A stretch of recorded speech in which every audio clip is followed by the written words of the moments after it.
I'm a new entrepreneur and I'm really into this product as a service idea, like how do I get started? If I have basically nothing, I might have like an idea or product niche that I'm into and maybe know how to do some maintenance or some servicing. So how do I actually start my business?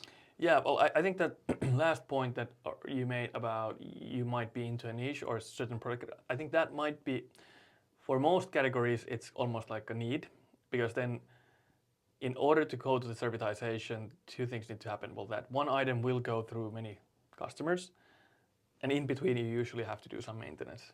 And if you don't know how to do that, that's probably the first thing to figure out, like how do you fix a broken thing?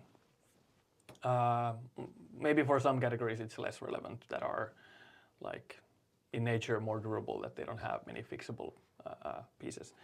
Now that's a critical thing. Then I think that then the second question is that, do you have the good, like in the first place? If you don't have that item, you just have the know-how, then you have to go out there and buy those from somewhere, or get the supply, so to say, on which you run your business. And then lastly, I think for anyone starting a business, well, maybe the rule number 0 is that always figure out whether you have any customers before jumping in. So set up a website, set up a Facebook group, set up something, and start selling, and then seeing whether you get orders, and then figure out how do you actually fulfill those orders. It's a lot safer way to get to entrepreneurship is to figure out that I had sales that I kind of demand that I couldn't meet, than the other way around, where I had supply for which I couldn't find demand. So the former is usually the better way to get into entrepreneurship.